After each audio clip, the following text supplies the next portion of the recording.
الحمد لله نحمده ونستعينه ونستغفره ونؤمن به ونتوكل عليه ونعوذ بالله من شرور أنفسنا ومن سيئات أعمالنا من يهده الله فلا مضل له ومن يضلل فلا هادي له وأشهد أن لا إله إلا الله وحده لا شريك له وأشهد أن محمدا عبده ورسوله الذي أرسله بالحق بشيرا ونذيرا وداعيا إلى الله بإذنه وسراجا منيرا فقد قال الله تعالى في كلامه المجيد والفرقان الحميد فأعوذ بالله من الشيطان الرجيم بسم الله الرحمن الرحيم يا أيها الذين آمنوا اتقوا الله حق تقاته ولا تموتن إلا وأنتم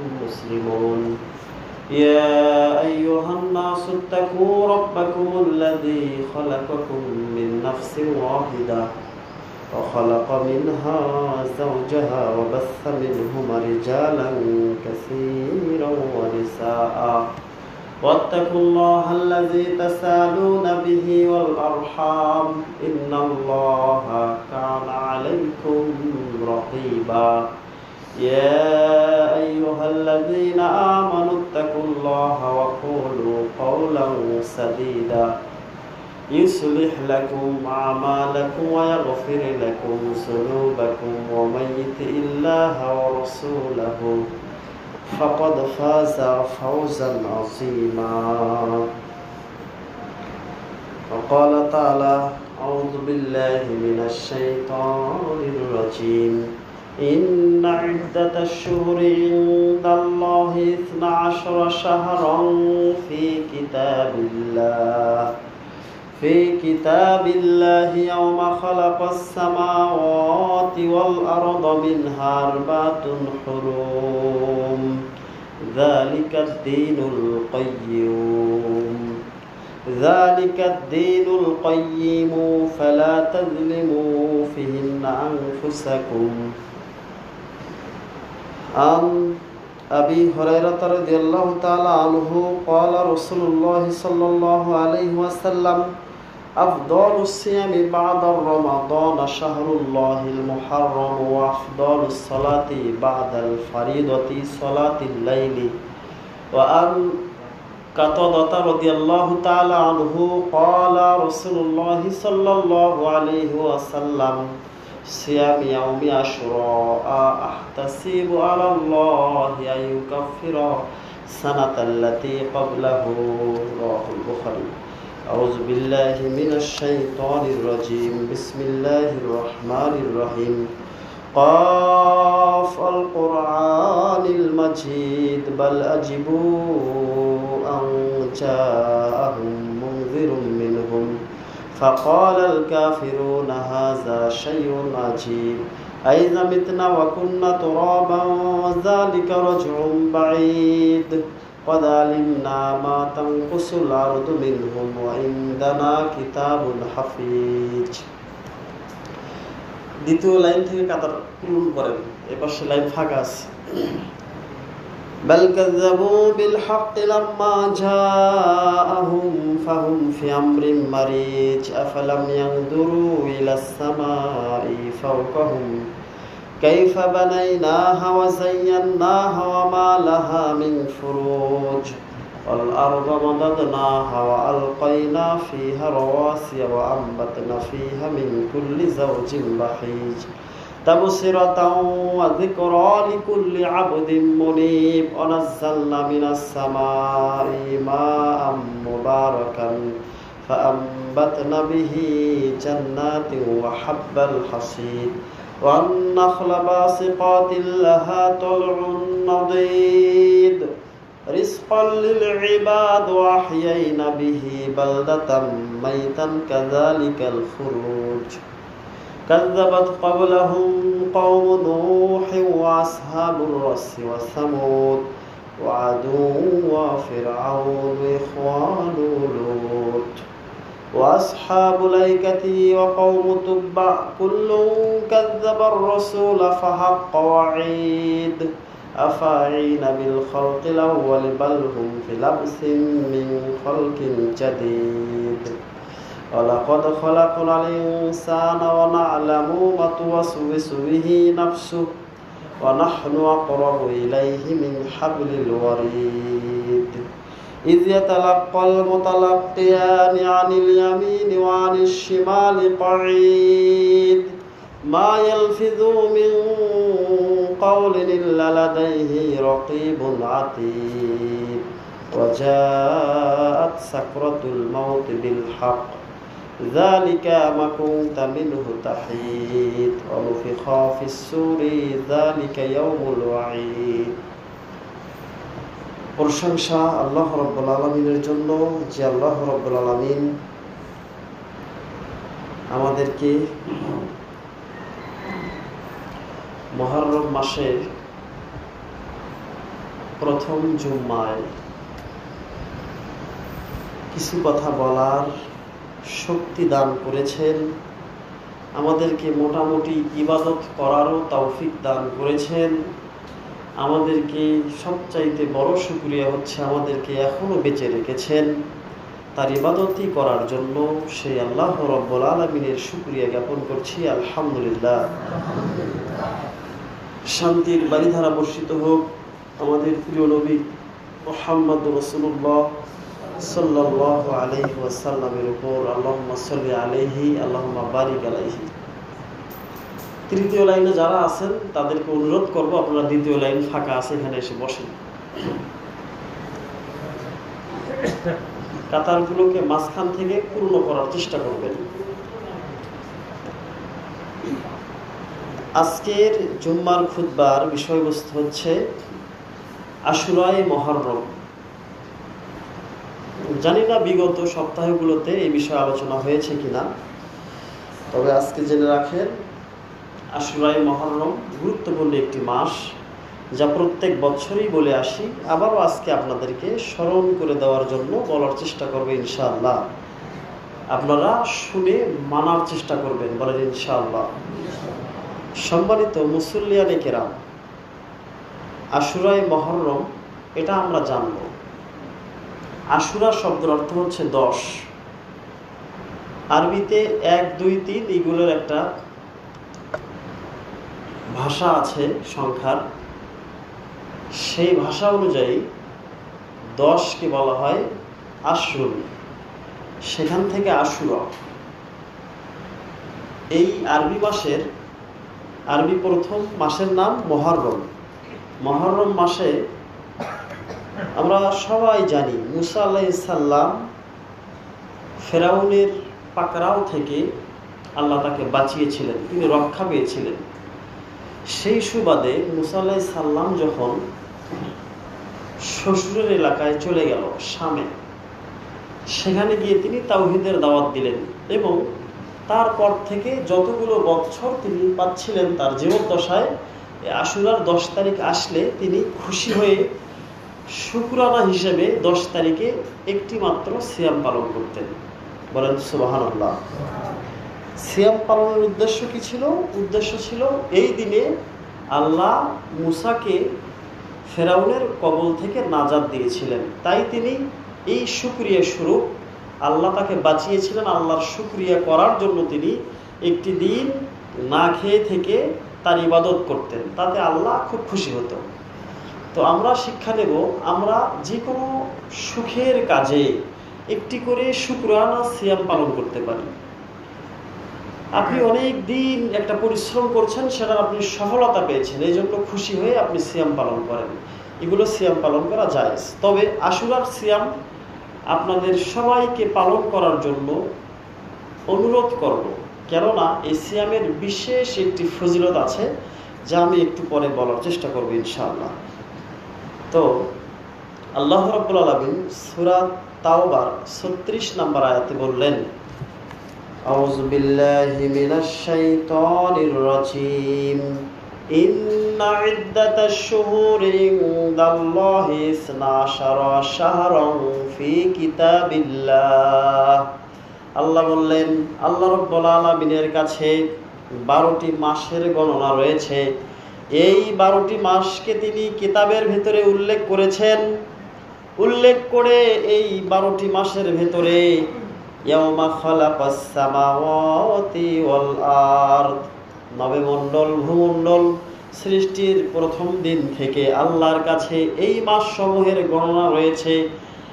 তিনি বললেন এই 12টি মাসের ভেতরে তার ভেতরে 4টি মাস হচ্ছে বিশেষ সম্মানিত।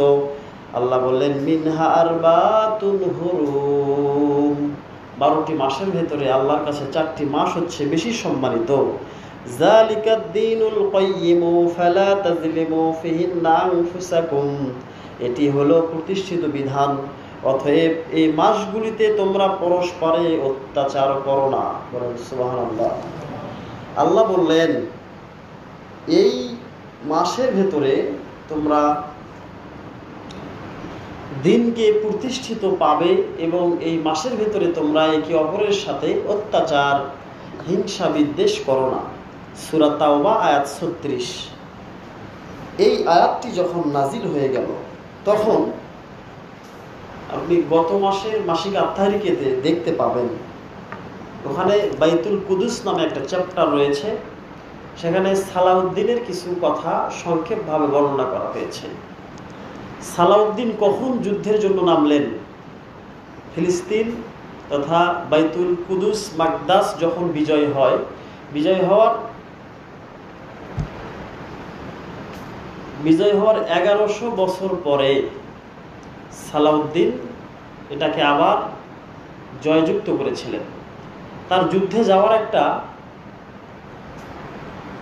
বিষয় ছিল, কারণ ছিল। সে কারণটা হচ্ছে যখন মুসলমানদের হাত থেকে এই জেরুজালেমের মসজিদটি খ্রিস্টান ইহুদিরা দখল করে নেয়, তখন দখল করে নিয়ে তারা একটা ব্যবসার ফন্দি আটায় যে এই রাস্তা দিয়ে যে ব্যক্তি মক্কাতে হজ করতে যাবে সেই কাফেলাকে তারা ধরে তাদের সম্পদগুলো আত্মসাৎ করত। এটা ইহুদিদের একটা চক্রান্ত ছিল, আর এটাতে তারা অনেক সম্পদশালী হয়েছিল। তো এটা সালাউদ্দিন আইয়ুবী তিনি এটা লক্ষ্য করে যুদ্ধের জন্য প্রস্তুতি নিলেন এবং আল্লাহ তাকে বিজয় দান করেছেন। সম্মানিত উপস্থিতি, তো এই যে মুসলিম দেশ যেগুলি ছিল তৎকালীন সময়ে, তখন যারা হজ করার জন্য বের হতেন ইহুদি এবং খ্রিস্টানগণ তাদেরকে আক্রমণ করে তাদের কাছ থেকে অর্থ সম্পদ লুটে নিত। এটা ইহুদিদের প্রধান কাজ ছিল। এভাবে তারা সম্পদশালী হয়েছে।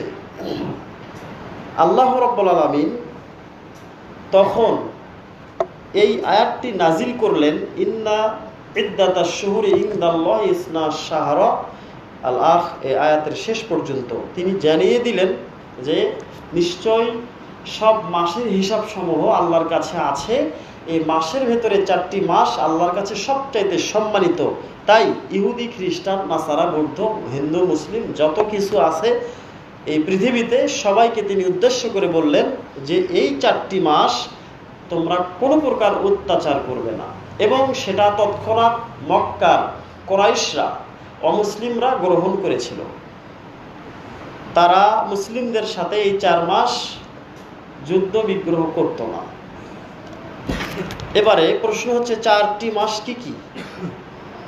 একটা না 3 মাস, আর একটা রমজানের আগে শাবান, শাবানের আগে একটা মাস আছে। মাসটির নাম কি? রজব। আমাদেরকে আরবি মাসের নামগুলো জানতে হবে ভাই। আমরা মুসলিম, আমরা যদি আরবি মাসের নামগুলো বলতে না পারি তাহলে আর বিধানগুলো আমরা কিভাবে জানবো, কিভাবে জানার চেষ্টা করব, আর কিভাবে মানুষ যখন অমুসলিম যদি আমাদেরকে প্রশ্ন করে তখন আমরা কিভাবে উত্তর দেব? আমরা তো সেই সমস্ত হিন্দুদের মতো হয়ে যাব যাদের ইবাদত হচ্ছে 12 মাসে 13 পূজা, তার খালি 2 থেকে 3টা বলতে পারে, আর কিছু বলতে পারে না। তাহলে তারা কেমন ধর্মের মানুষ? কেমন ধর্মকে তারা ভালোবাসে? তাদের নিজের ধর্মের কথা তারা বলতে পারে না, যদিও তাদের ধর্ম সব মিথ্যা, মুসলিমটাই সঠিক। কিন্তু সঠিক হওয়ার পরেও আমরা মুসলিমরা যদি আমাদের এগুলো বলতে না পারি তাহলে তো মুশকিল। আমরা একটু চেষ্টা করব, আল্লাহ পাক যেন আমাদেরকে তৌফিক দান করেন, বলেন আমিন। সম্মানিত উপস্থিতি, সেটা হচ্ছে শাবানের আগের মাস, নাম হচ্ছে রজব। এই রজব মাসকে সম্মান করতে হয় এবং এই রজব মাসে কোনো প্রকার যুদ্ধ বিগ্রহ হিংসাকে না করা আল্লাহ পাক এই আয়াতের মাধ্যমে নিষেধ করে দিয়েছেন। আর বাকি তিনটি মাস হচ্ছে জিলকদ, জিলহজ আর চলতি মাস মহররম। জিলকদ জিলহজ 11 এবং 12তম, আর মহররম হচ্ছে প্রথম। আরবি মাস সময়ের প্রথম মাসের নাম মহররম, শেষের মাসের নাম জিলহজ। তো এই মহররমের 10 তারিখের সিয়াম আল্লাহর নবী সাল্লাল্লাহু আলাইহি সাল্লাম এর ফজিলত বর্ণনা করেছেন, একটু পরে বলবো। তাহলে 12টি মাসের ভিতরে 4টি মাস যাকে আরবিতে বলা হয় হুরমতের মাস। হুরমত শব্দের অর্থ হচ্ছে সম্মানিত। শাহরুন মানে হচ্ছে মাস। এই 4টি মাসে কোনো প্রকার কেনা হিংসা এগুলো করা যাবে না। আল্লাহ রাব্বুল আলামিন যেন আমাদেরকে সেগুলোর প্রতি আমল করার তৌফিক দান করেন, বলেন আমিন। সম্মানিত উপস্থিতি, এবারে আসেন আশুরার ফজিলত। তাহলে আমরা এতক্ষণে যে আলোচনা শুনলাম সে আলোচনায় জানলাম আশুরা হচ্ছে মহররমের 10 তারিখকে বোঝায়। আর মহররম মানে তো মহররম আরবি প্রথম মাস। এই প্রথম মাসের 10 তারিখের সিয়াম আল্লাহর নবী সাল্লাল্লাহু আলাইহি সাল্লাম বিশাল একটি ফজিলতের কথা বর্ণনা করেছেন। এবারে সেই ফজিলত সম্পর্কে আমরা জানবো। আশুরার ফজিলত, ফাদাইলুল আশুরা, এর অর্থ হচ্ছে আশুরার ফজিলত।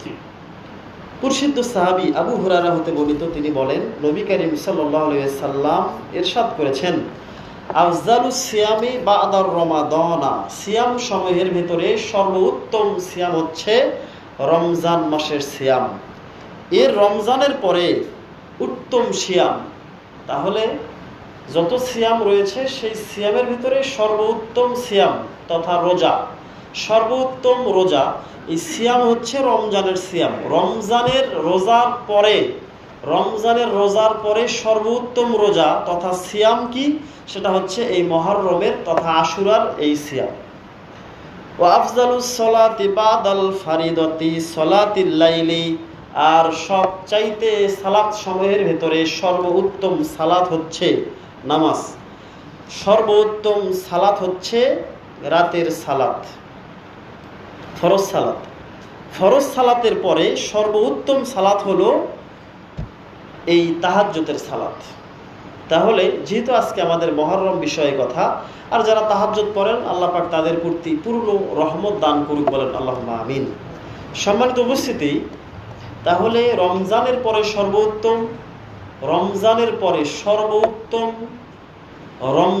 পরে সর্বোত্তম সিয়াম হচ্ছে আশুরার সিয়াম।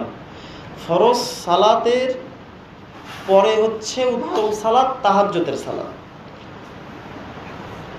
এই যে নবী করিম সাল্লাল্লাহু আলাইহি সাল্লাম বললেন মুহররমের সিয়াম হচ্ছে আল্লাহর কাছে সর্বোত্তম রমজানের পরে, তাহলে এটার গুরুত্ব কত একটু চিন্তা করে দেখেন। রমজানের তুলনাই হয় না, এরপরে হচ্ছে সর্বোত্তম আশুরার সিয়াম। যেমনই ভাবে আপনার আমার যাদের পিতামাতা বেঁচে আছে, সেই পিতামাতার গুরুত্ব দেওয়ার ক্ষেত্রে, গুরুত্বের কথা জানার ক্ষেত্রে সবচাইতে উত্তম অভিভাবক আপনার আমার কে? মা। মার পরে কে? বাবা। মায়ের কথা আল্লাহ পাক 3 বার বলেছেন, বাবার কথা 1 বার বলেছেন। অনুরূপভাবে সিয়াম ইবাদত করার ক্ষেত্রে সর্বোত্তম ইবাদত হচ্ছে রমজানের সিয়াম। রমজানের পরে সর্বোত্তম হচ্ছে আশুরার সিয়াম। আল্লাহ পাক যেন আমাদেরকে এই গুরুত্বগুলো বোঝার এবং মেনে নেওয়ার তৌফিক দান করেন, বলেন আমিন। আবু কাতাদা হতে বর্ণিত, তিনি বলেন সিয়ামি ইয়াউমি আশুরা, রমজানের পরে আশুরার সিয়াম হচ্ছে এমন একটি সিয়াম, আহতাসিবু, আমি আশা পোষণ করি, আল্লাহি, আল্লাহর কাছে। কে বলছেন? আল্লাহর নবী সাল্লাল্লাহু আলাইহি সাল্লাম। আমি আশা পোষণ করি আল্লাহর কাছে আইয়ুকাফিরা সানাতাল্লাতি ক্বাবলাহু, যে তা 1 বছরের সগীরা গুনাহের কাফফারা হবে, বলেন সুবহানাল্লাহ। তাহলে আশুরার একটা সিয়াম পালন করলে তাকে আল্লাহ রাব্বুল আলামিন 1 বছরের যাবতীয় যে গুনাহগুলো রয়েছে সেগুলো থেকে তাকে পরিত্রাণ দেবেন, সেই গুনাহগুলো ক্ষমা করবেন এবং তার আমলনামায় সওয়াব লিখে দিবেন, বলেন সুবহানাল্লাহ, বলেন আলহামদুলিল্লাহ। সম্মানিত উপস্থিতি, তাহলে নবী সাল্লাল্লাহু আলাইহি সাল্লাম বললেন যে এই একটি সিয়াম পালন করলে 1 বছরের গুনাহ থেকে তাকে বাঁচাবেন। এখন প্রশ্ন হচ্ছে যে এই সিয়ামটা আমাদেরকে কবে রাখতে হবে? আজকে আরবি মুহররম মাসের কয় তারিখ কেউ বলতে পারবেন? 8 তারিখ। আগামীকাল শনিবার 9 তারিখ। শনিবারের পরে রবিবার 10 তারিখ। 10 তারিখের সিয়াম হচ্ছে নবী মুসা আলাইহিস সালামের সুন্নাহ মাফিক সিয়াম। আর আগামীকাল শনিবার 9 তারিখের সিয়াম হচ্ছে আমাদের নবী সাল্লাল্লাহু আলাইহি সাল্লামের রেখে যাওয়া একটি কথার সিয়াম। একটু পরে আমি আপনাদেরকে আবার বোঝানোর চেষ্টা করব। আশুরার গুরুত্ব হচ্ছে, যেটা আমি খুতবার শুরুতে বললাম, আবারও বলছি, হিজরি সনের প্রথম মাসের নাম হচ্ছে মুহররম। এই 10 তারিখকে বলা হয় আশুরা। এই দিন আল্লাহ রাব্বুল আলামিন মিশরের অত্যাচারী সম্রাট ফেরাউন ও তার সৈন্যদল সহ নদীতে ডুবে মরেছিল এবং মুসা আলাইহিস সালাম ও তার অত্যাচারিত কওম বানু ইসরাইলগণ ফেরাউনের কবল থেকে মুক্তি পেয়েছিলেন। তাই আল্লাহর প্রতি কৃতজ্ঞতায় মুসা আলাইহিস সালাম এদিন সিয়াম রাখতেন। ইসলাম আসার পূর্বে মানুষ, ভালো করে বোঝেন, ইসলাম আসার পূর্বে মানুষেরা এই আশুরার সিয়ামকেই ফরজ মনে করে পালন করত। যখন হিজরির 2য় সনে রমজানের সিয়াম ফরজ হয়ে গেল, তখন এই আশুরাটা নফলের ভেতরে সর্বোত্তম সিয়াম হলো, আর ফরজের জায়গা পেল রমজান। বলেন সুবহানাল্লাহ। আশ্চর্যজনক কিছু শুনলে বা দেখলে সুবহানাল্লাহ বলতে হয়, নবী সাল্লাল্লাহু আলাইহি সাল্লাম বলতেন। সম্মানিত উপস্থিতি, মুসা আলাইহিস সালামের এখান থেকে আমাদের একটা সুন্দর শিক্ষা রয়েছে।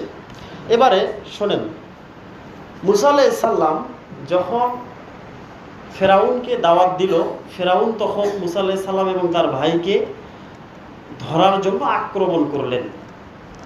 আর তৎক্ষণাৎ মিশরে সর্বোত্তমভাবে তাওহীদের দাওয়াত একেবারে প্রচার হয়েছে কানায় কানায়।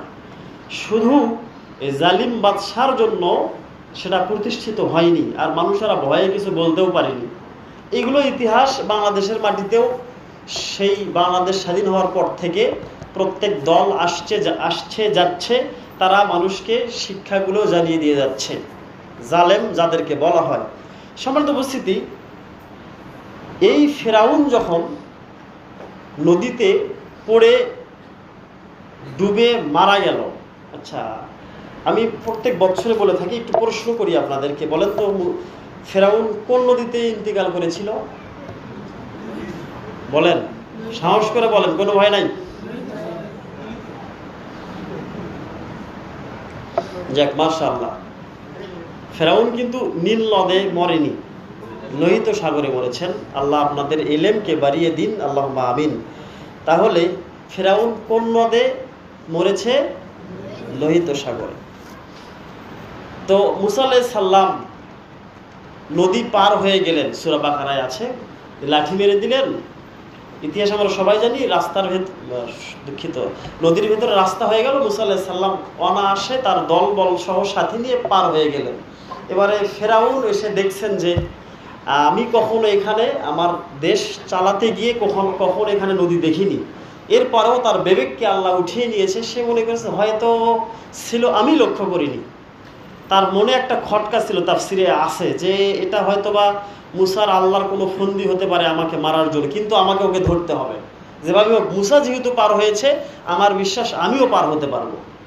এবারে ফেরাউন তার দলবল নিয়ে মাঝখানে যেতেই আল্লাহ এটাকে দুই পাশ থেকে পানিকে একাত্রিত হতে বললেন, আর সেটা একাত্রিত হয়ে গেল, ফেরাউন ডুবে গেল। আচ্ছা, মুসা আলাইহিস সালাম যদি আল্লাহর কাছ থেকে সাহায্য প্রাপ্ত হয়ে নদীতে আবার লাঠি মারতো, যেহেতু ওটা কেরামতি একটা লাঠি ছিল, যা করতো তাই হতো। মুসা আলাইহিস সালাম, এগুলো আপনারা অনেকদিন আগে শুনেছেন, হয়তো বা স্মরণ আছে কিনা। মুসা আলাইহিস সালাম যখন তুর পাহাড়ে গেলেন আল্লাহর সাথে সাক্ষাতের জন্য, যদিও সাক্ষাৎ হয়নি, কিন্তু তিনি যখন বের হয়েছিলেন, যখন অন্ধকার হয়ে গেল, তার কাছে কোনো লাইট ছিল না, সে কিভাবে যাবে? আল্লাহকে বললো, আল্লাহ তুমি আমাকে পথ দেখে দাও। মুসা আলাইহিস সালামকে আল্লাহ বললেন, তোমার লাঠিটা তোমার বগলে রাখো। বগলে রাখার সাথেই টর্চ লাইট বের হলো। যখন টর্চ লাইট পৃথিবীতে কেউ তৈরি করিনি, বলেন সুবহানাল্লাহ। সেই লাইট দিয়ে মুসা আলাইহিস সালাম গিয়েছিলেন। যেখানে যে প্রয়োজন হতো মুসা আলাইহিস সালাম সে লাঠি দিয়ে কাজ করত। তো সম্মানিত উপস্থিতি, তিনি যদি লাঠিটা নদীতে আবার মারতেন, আবার রাস্তা হতো না? হতো। প্রত্যেক নবীদের দাওয়াতের একটা পদ্ধতি ছিল, তারা প্রত্যেক দেশে তাওহীদের প্রচার করবে, রাজনৈতিকভাবে ক্ষমতা নেওয়ার কেউ চিন্তা করবে না, কেউ কোনোদিন করেওনি। তাহলে মুসা আলাইহিস সালাম এত প্রকাশ্য একটা জায়গা, ফেরাউন তার সৈন্য সবাই মরে শেষ। বলেন তো, মিশর দেশটা তখন ফাঁকা ছিল না? সিংহাসন ফাঁকা পড়েছিল না? মুসা আলাইহিস সালাম সেখানে বসতে পারতেন না? সেখানে তিনি ভোট করতে পারতেন না? সেখানকার প্রেসিডেন্ট হতে পারতেন না? তিনি করেননি। তিনি জানেন যে মিশর এখন তাওহীদ দিয়ে পরিপূর্ণ হয়েছে, আমাকে অন্য দেশে যেতে হবে। তখন তিনি চলে গেলেন শ্বশুরের দেশে শোয়েব আলাইহিস সালামের কাছে, যে ওখানে শোয়েব আলাইহিস সালাম নিজে একা তাওহীদের দাওয়াত দিতে পারছেন না, আমি আমার দলবল নিয়ে সেখানে শক্তিশালী হব এবং সেখানে দাওয়াত প্রচার করব। অনুরূপভাবে আহলে হাদিস আন্দোলন, বাংলাদেশ আহলে হাদিস যুব সংঘ সর্বদাই চাচ্ছে, যেই গ্রামে ইসলামের দাওয়াত নেই, যেই গ্রামটা শিরক বিদআতে ভরপুর, তাদের রাজনৈতিক লক্ষ্যই হচ্ছে নির্ভেজাল তাওহীদের প্রচার ও প্রতিষ্ঠা, জীবনের সর্বক্ষেত্রে কিতাব ও সুন্নাতের মাধ্যমে, কিতাব ও সুন্নাতের যথাযথ অনুসরণের মাধ্যমে আল্লাহর সন্তুষ্টি অর্জন করা আহলে হাদিস আন্দোলনের সামাজিক ও রাজনৈতিক লক্ষ্য। তাহলে এটা হচ্ছে আহলে হাদিসের লক্ষ্য, যেই সমাজে ইসলামের দাওয়াত পরিপূর্ণ হবে তখন তারা অন্য গ্রামে যাবে, অন্য শহরে যাবে, অন্য জেলাতে যাবে। এভাবে আহলে হাদিস আন্দোলন তথা সমস্ত আহলে হাদিসরা কাজ করে যাচ্ছে মানুষের ভেতর থেকে শিরক বিদআতকে দূরে দিয়ে সেখানে তাওহীদের বীজ তৈরি করে, তাওহীদের গাছ গেড়ে সেখান থেকে তাওহীদের ফল ছড়িয়ে দেওয়ার চেষ্টায় তারা সর্বদাই উজ্জীবিত থাকে। আল্লাহ রাব্বুল আলামিন এই সমস্ত কর্মীদেরকে ইসলামের খাদেম হিসেবে কবুল করুন, বলেন আল্লাহুম্মা আমিন। সম্মানিত উপস্থিতি, মুসা আলাইহিস সালাম এই জন্য শুকরিয়া স্বরূপ এই দিনে সিয়াম পালন করতেন। এবারে নবী করিম সাল্লাল্লাহু আলাইহি সাল্লাম, আব্দুল্লাহ ইবনে আব্বাস হতে বর্ণনা, তিনি বলেন নবী সাল্লাল্লাহু আলাইহি সাল্লাম মদিনায় হিজরত করে ইহুদিদের আশুরার সিয়াম পালন করতে দেখে তিনি কারণ জিজ্ঞেস করলে ইহুদিরা বলে, হাযা ইয়াউমুন আযীম, এই দিনটি হচ্ছে সবচাইতে বড়। আনজাল্লাহু ফীহি মূসা ওয়া কওমুহু ওয়া গররাকা ফিরআউন ওয়া কওমুহু ওয়া ফাসামা মূসা শুকরান।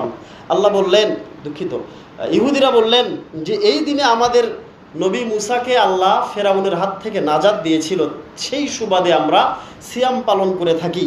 ফাকাল রাসূল সাল্লাল্লাহু আলাইহি সাল্লাম, আল্লাহ নবী সাল্লাল্লাহু আলাইহি সাল্লাম বললেন, ফানাহনু আহাক্কু ওয়া আওলা বিমূসা, তোমাদের চাইতে মুসার নিকট থেকে আমরাই সবচাইতে বেশি হকদার, তোমরা একটা সিয়াম পালন করো। ফাসামুহু রাসূল সাল্লাল্লাহু আলাইহি সাল্লাম, রাসূল সাল্লাল্লাহু আলাইহি সাল্লাম বললেন, ওয়া আমারা বিসিয়ামিহি, সাহাবীদেরকে বলে দিলেন তোমাদেরকে আগামী বছরে আশুরার দিন সহ তারা রাখে 10 তারিখে, আমরা রাখবো 9 তারিখে এবং 10 তারিখে। নবী করিম সাল্লাল্লাহু আলাইহি সাল্লাম সাহাবীদেরকে এই নাসিহা দিলেন, তারা রাখে 10 তারিখে, আমরা রাখবো 9 তারিখ এবং 10 তারিখ। তারা করে একটা, আমরা করব দুটা। কেননা নবী সাল্লাল্লাহু আলাইহি সাল্লাম সর্বদাই ইহুদি নাসারাদের বিপরীত কাজ করতেন। তারা যা করত তার বিপরীতে আল্লাহ যেটা বাতলে দিতেন তিনি সেই অনুযায়ী ফয়সালা দিয়ে সেটাই পালন করতেন। নবী করিম সাল্লাল্লাহু আলাইহি সাল্লাম সাহাবীদেরকে বললেন, সাহাবীরা তারা রাখে 10 তারিখে, আমরা রাখবো 9 তারিখ এবং 10 তারিখ। তারা একটা রাখে, আমরা দুটো রাখবো। এর গুরুত্ব হিসেবে আমাদেরকেও 9 তারিখে এবং 10 তারিখে রাখতে হবে। তথা আগামী কাল শনিবার, আজকে রাত্রে সাহারি খেয়ে আগামীকাল শনিবার এবং রবিবার, কোনো কারণে যদি শনিবার মিসড হয়ে যায় তাহলে রবিবার এবং সোমবার রাখার চেষ্টা করব আমরা, বলেন ইনশাআল্লাহ। এবারে আল্লাহর নবী সাল্লাল্লাহু আলাইহি সাল্লাম এই যে কথাটা তিনি বর্ণনা করলেন, করার পরে সেই বছরই নবী করিম সাল্লাল্লাহু আলাইহি সাল্লামের ওয়াফাত হলো। বলেন ইন্না লিল্লাহি ওয়া ইন্না ইলাইহি রাজিউন। মৃত্যুর যে কোনো কথা, সেটা ভবিষ্যতের হোক, অতীতের হোক, বর্তমানের হোক, কারো কাছ থেকে খবর হোক, মৃত্যুর কথা বা যে কোনো বিপদের কথা শুনলেই বলবেন ইন্না লিল্লাহি ওয়া ইন্না ইলাইহি রাজিউন। মৃত্যুর কথা বা যে কোনো বিপদের কথা শুনলে বলবেন ইন্না লিল্লাহি ওয়া ইন্না ইলাইহি রাজিউন, নয় রাজিউন, র জবর র হয়, বাংলাতে রাজিউন হয়। আসলে বাংলা বললে তো আর সব পাওয়া যাবে না। আবার বলেন ইন্না লিল্লাহি, সাবধান, ইন্না নিল্লা বলবেন না, 9 শিগারে নি বলবেন না, লিল্লা বলবেন, 9 শিগারে লি। ইন্না প্রথমে দন্ত ন, ইন্না লিল্লাহি ইন্না লিল্লাহি ওয়া ইন্না ইলাইহি রাজিউন। তাহলে যে কোনো বিপদে বা মৃত্যুর সংবাদ, মৃত্যুটা একটা বিপদ, এখানে হাদিসে বিপদের কথা এসেছে, যে কোনো বিপদের কথা শুনলেই এই দোয়াটি পাঠ করতে হয়। ইন্না লিল্লাহি, নিশ্চয়ই এই বিপদটা আল্লাহর জন্য, ওয়া ইন্না ইলাইহি রাজিউন, এবং আমাদের সবাইকেই আল্লাহর পথে যেতে হবে, আমাদের সবাইকে আল্লাহর পথে যেতে হবে। দোয়াটা বলার সাথে সাথে অর্থের দিকে লক্ষ্য রাখবেন। নিশ্চয়ই বিপদ আল্লাহর পক্ষ থেকে আসে বা আল্লাহর জন্য, এবং আল্লাহর দিকেই আমাদেরকে যেতে হবে তথা প্রত্যাবর্তন করতে হবে। আল্লাহ বোঝার তৌফিক দান করুন। নবী সাল্লাল্লাহু আলাইহি সাল্লাম এই কথা বলার পরে সেই বছরই তার ওয়াফাত হলো, তিনি মৃত্যুবরণ করলেন, ইন্তিকাল করলেন। তাহলে তার এটা আশা ছিল, আগামী বছর বাঁচলে আমি 9 তারিখ এবং 10 তারিখের সিয়াম রাখব। তো আপনাদের কাছে উদাত্ত আহ্বান থাকবে এই বিষয়ে যে আপনারা বাড়িতে, আশেপাশে, পড়শিদের মাঝে, বন্ধু বান্ধবের মাঝে হাদিসটা প্রচার করে দিবেন। আমাদের মাস্তাবাসী সকল নারী পুরুষ ছোট বড় সবার কানে যেন এই হাদিসটা পৌঁছে। নবী সাল্লাল্লাহু আলাইহি সাল্লাম বলছেন, বাল্লিগু আন্নি ওয়ালাউ আয়া, আমার একটি কথা জানা থাকলে তোমাদেরকে সেটা প্রচার করে দিতে হবে। তো দায়িত্ব শুধু হুজুর আর মুয়াজ্জিন, মসজিদের দায়িত্বশীল তাদেরই শুধু নয়, যে কোনো দায়িত্বশীল তাদেরই শুধু নয়, প্রত্যেক আম মানুষের জন্য সবার দায়িত্ব হচ্ছে এটা পৌঁছে দেওয়া। আপনারা যারা ফেসবুকের সাথে আছেন, বিভিন্ন সামাজিক যোগাযোগের মাধ্যমে সোশ্যাল মিডিয়াতে আছেন, তারা সবাই এটা অবশ্যই প্রচার করবেন যাতে সবাই এটা জানতে পারে। আপনার একটা জানাতে যদি কেউ ইবাদত করে, তাহলে ওই ব্যক্তি একটা সিয়াম পালন করে 1 বছরের গুনাহ সে খণ্ডিয়ে নিতে পারবে। আপনি জানিয়ে দেওয়ার কারণে আপনার আরো 1 বছরের গুনাহ থেকে আপনি বাঁচতে পারবেন, এবং সেই 1 বছরের গুনাহ আপনি ক্ষমা পাবেন। এজন্য দাওয়াতি কাজ করবেন সর্বদাই। দাওয়াতি কাজ করলে মানুষ টেনশনে থাকে না। যার যত টেনশনই হোক, সে যদি দাওয়াতি কাজ করে, মানুষের ভিতরে দাওয়াতকে পৌঁছে দেয়, তাহলে আল্লাহ রাব্বুল আলামিন তাকে সর্বদিক থেকে তাকে টেনশন মুক্ত রাখেন। আল্লাহ রাব্বুল আলামিন যেন আমাদেরকে দাওয়াতি কাজ করার তৌফিক দান করেন, আল্লাহুম্মা আমিন। আল্লাহর নবী সাল্লাল্লাহু আলাইহি সাল্লাম আশুরার দিন মদিনা এবং মদিনার পার্শ্ববর্তী আনসারদের এলাকায় ঘুরতেন এবং ঘোষকদের মাধ্যমে তিনি ঘোষণা দিতেন এবং বলে দিতেন, যে ব্যক্তি সিয়াম অবস্থায় তৎক্ষণাৎ রমজানের সিয়াম ফরজ হয়েছে, তখন আর আশুরার সিয়াম ফরজ হয়নি। আবার বলছেন, একটু আগে যেটা বললাম, আগে মানুষ রমজান ফরজ হওয়ার আগে আশুরার সিয়ামকে ফরজ করে পালন করত। যখন 2য় হিজরিতে রমজান ফরজ হয়ে গেল, তখন আশুরাটা নফলের ভেতরে সর্বোত্তম হয়ে গেল। নবী করিম সাল্লাল্লাহু আলাইহি সাল্লাম আনসারদের এলাকাতে প্রবেশ করলেন এবং ঘোষকদের মাধ্যমে, এবং তিনি নিজেও বললেন, আজকে যদি কোনো ব্যক্তি আশুরার সিয়াম পালন করে থাকে, কেউ যদি সাহারি খেয়ে থাকে, তাহলে সে যেন সিয়ামটা পরিপূর্ণ করে।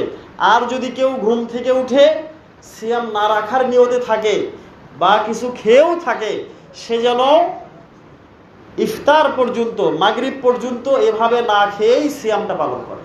তাহলে চিন্তা করেন, সবাই একটু সামনের দিকে আসেন, সবাইকে উদ্দেশ্য করব, সামনে এবং 2য় কাতার অনেক জায়গা ফাঁকা আছে, সামনে আসেন, সবাই সামনে আসেন, বলেন সুবহানাল্লাহি ওয়া বিহামদিহি সুবহানাল্লাহিল আযীম।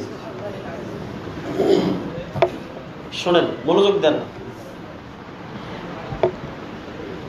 খুতবা চলাকালীন সময়ে কোনো অবস্থাতেই কথা বলা যাবে না, কোনো অবস্থাতেই। আপনাকে যদি সরতে বলা হয়, আপনি অনায়াসে সরে আসবেন, একজনের জায়গা ফাঁকা করবেন, কোনো ক্ষেত্রেই আপনি কথা বলবেন না। কেননা এটা একটা আমাদের ইবাদত, এই জন্য আমাদেরকে সতর্ক হতে হবে ভাই। কোনো ক্ষেত্রেই কথা বলা যাবে না, কোনো ক্ষেত্রেই। শুধু ইশারা দিতে পারেন, কথা বলা যাবে না। শুধু যিনি খুতবা দিবেন তিনিই কথা বলবেন।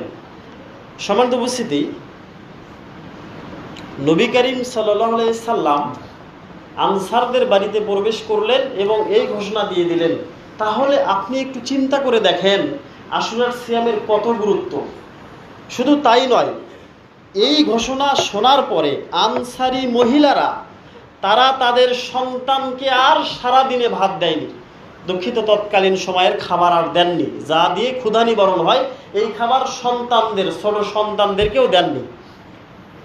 এই খাবার না দিয়ে আনসারী মহিলারা পশম দিয়ে তৈরি করে খেলনা বানিয়ে দিতেন এবং তারা যখন খাওয়ার জন্য কাঁদত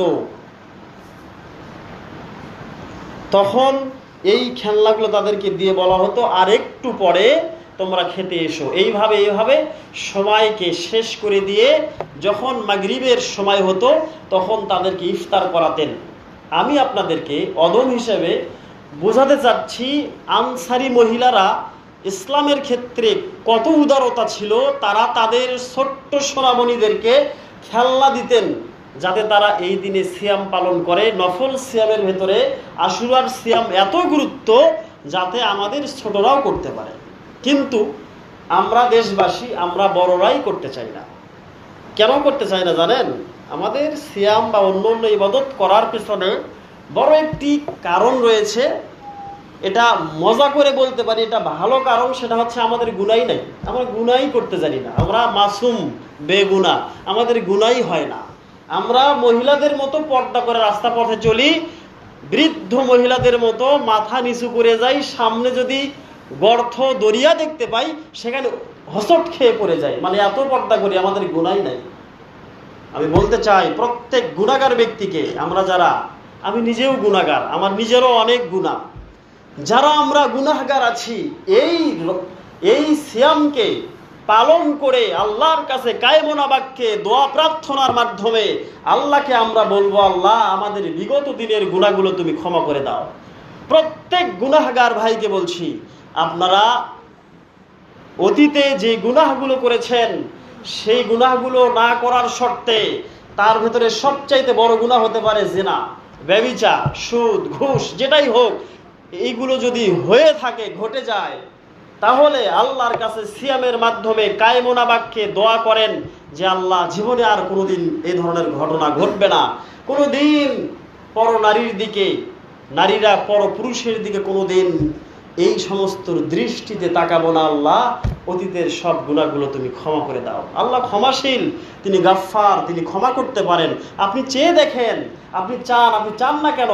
আপনার ভেতরে কেন এত সন্দিহান যে আল্লাহ আমার তো অনেক বড় পাপ হয়েছে, হুজুর আপনি তো আমার পাপের পরিমাণ জানবেন না। হোক আপনার পাপ জমিন হতে আসমান পর্যন্ত, সেটা দেখার বিষয় কোনো মানুষের নেই। আল্লাহকে আপনি বলেন, আল্লাহ আপনাকে ক্ষমা করতে পারেন। এই সিয়ামের মাধ্যমে আপনি আপনার পাপকে খণ্ডিয়ে নেওয়ার চেষ্টা করেন। আল্লাহ পাক আমাদেরকে সেই তৌফিক দান করুক। সকলেই বলি আল্লাহুম্মা আমিন। সম্মানিত উপস্থিতি, আর কথা বাড়াতে চাচ্ছি না। সকলেই যে কথাগুলো বললাম আমল করার চেষ্টা করবেন। তাহলে আবার বলি, সিয়াম কবে রাখতে হবে? আজকে সাহারি খেয়ে শনিবার এবং রবিবার, কোনো ক্রমে শনিবার মিস হয়ে গেলে রবিবার এবং সোমবার, তথা শনি, রবি, সোম, এই 3 দিনে 2টি সিয়াম। 3 দিনে কয়টি সিয়াম? 2টি সিয়াম। সবাইকে জানাবেন তো ইনশাল্লাহ? প্রচার করবেন তো? বাড়িতে মা বোনেরা আছে তাদের মাঝে প্রচার করবেন তো ইনশাআল্লাহ? আল্লাহ রাব্বুল আলামিন সবাইকে এটা প্রচার করার তৌফিক দান করুক। সকলেই বলি আল্লাহুম্মা আমিন। সম্মানিত উপস্থিতি, এই মুহররম মাসে অনেক ব্যক্তি, আমাদের সমাজে হয়তো বা হয় না, কোনো এক সময় হচ্ছিল, এই মুহররম মাসে অনেকেই বিবাহ করতে চায় না, বিবাহ দিতে চায় না। এই মাসে হোসাইন শহীদ হয়েছে, যার জন্য সবাই শোক পালন করে থাকে, এবং অনেকেই কালো পাঞ্জাবি পরিধান করে। যেটা অনেকেই কালো পাঞ্জাবি পরেছেন, এটা এই কালো নয়, এমন একটা কালো আছে, এই যে মা বোনেরা বোরকা যেটা পরে, এই কালো একবারে, যেটাকে মানে বাস্তবে যেটা কালো, যার উপরে আর কালো নেই। এই কালো পাঞ্জাবি, কালো লুঙ্গি বা কালো যে কোনো পোশাক ব্যবহার করে আর নিজেকে মনে করায় যে আমি শোকাকাতর, হোসাইনের শোকে শোকাকাতর। যেগুলো নিছক একেবারে স্পষ্ট বিদআত।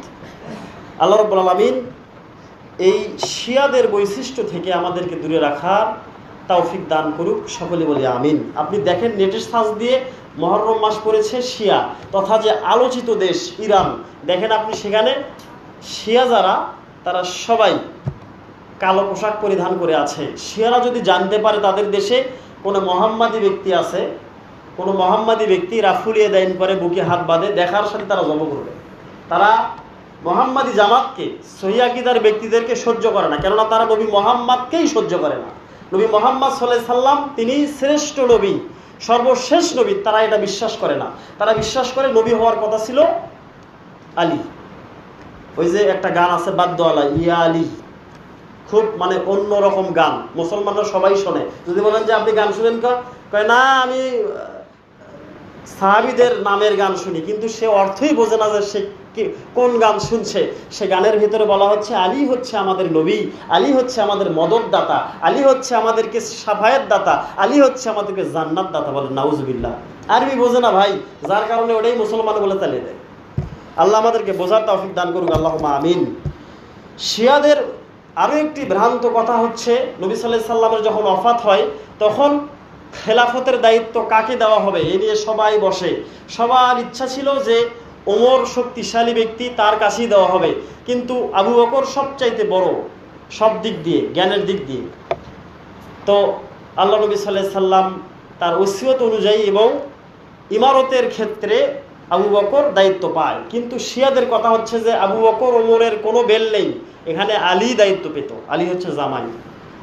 তারা আবু বকরকেও মানতে চায় না। এমনকি আয়েশা রাদিয়াল্লাহু তাআলা আনহা যখন হার হারিয়ে ফেললেন, তখন তাকে জিনার অপবাদ দেয় এই শিয়ারা, এবং তারা আয়েশাকে ধরতে না পারায় সেই সময়েও এবং এখনও, সেই সময় আয়েশা রাদিয়াল্লাহু তাআলা আনহাকে ধরতে না পেরে একটা ছাগল কেনে। ছাগলটা হচ্ছে যেটাকে বলা হয় বকরি, মেয়ে। এই ছাগল কিনে আয়েশার নাম করে ছাগলকে পিটেই মেরে ফেলে দেয়। এরকম হত্যাকারী তারা বর্তমানেও হয়, এখনও হয়, বাংলাদেশেও হয়।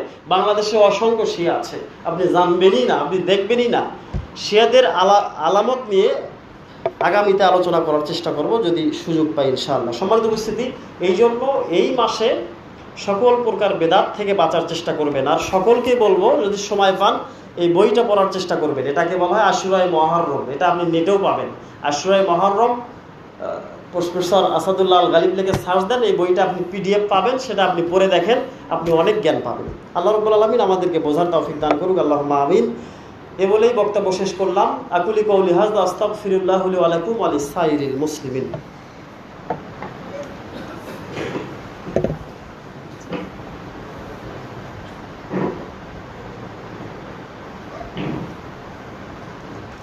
আলহামদুলিল্লাহ আলহামদুলিল্লাহি নাহমাদুহু ওয়া নাস্তাঈনুহু ওয়া নাস্তাগফিরুহু ওয়া নু'মিনু বিহি ওয়া নাতাওয়াক্কালু আলাইহি ওয়া নাউযু বিল্লাহি মিন শুরুরি আনফুসিনা ওয়া মিন সাইয়্যাতি আ'মালিনা মান ইয়াহদিহিল্লাহু ফালা মুদিল্লা লাহু ওয়া মান ইযলিল ফালা হাদিয়া লাহু ওয়া আশহাদু আল লা ইলাহা ইল্লাল্লাহু ওয়া আশহাদু আন্না মুহাম্মাদান আবদুহু ওয়া রাসূলুহু।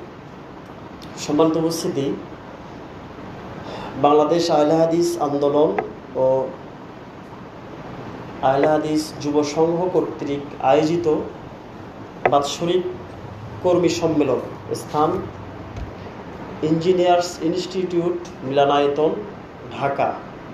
তো এই কর্মী সম্মেলন উপলক্ষে গত সপ্তাহের আগে যে আলোচনা হয়েছে সেই অনুযায়ী আপনাদেরকে সহযোগিতা করার জন্য অনুরোধ করব। আপনারা আপনাদের নিজ নিজ মৃত্যু ব্যক্তির কথা স্মরণ করে তাদের কবরে শান্তিতে রাখার জন্য যে কোনো জায়গাতে দান করতে পারেন। সেই ক্ষেত্রে আমরা একটু বলবো, আপনাদের কাছে দাবি, আপনারা কর্মী সম্মেলনে সহযোগিতা করবেন, বলেন ইনশাআল্লাহ।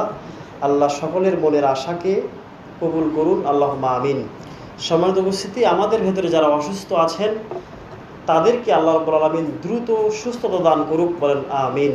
বলেন আযহিবিল বাস রব্বান নাস ওয়াশফি আনতাশ শাফি লা শিফা ইল্লা শিফাউকা শিফাআল লা ইউগাদিরু সাকামা। আমাদের ইমামদের জন্য আপনাদের কাছে দোয়া চাচ্ছি। আজকে আমাদের 8 জন ইমাম, আমি অধম, আমার নেতৃত্বে গাইবান্ধা জেলার বিভিন্ন এলাকায় খুতবা দিচ্ছেন। তাদের জন্য দোয়া চাই, আল্লাহ রাব্বুল আলামিন তাদেরকে হকভাবে ইসলাম প্রতিষ্ঠা করার জন্য তৌফিক দান করুক, আল্লাহুম্মা আমিন।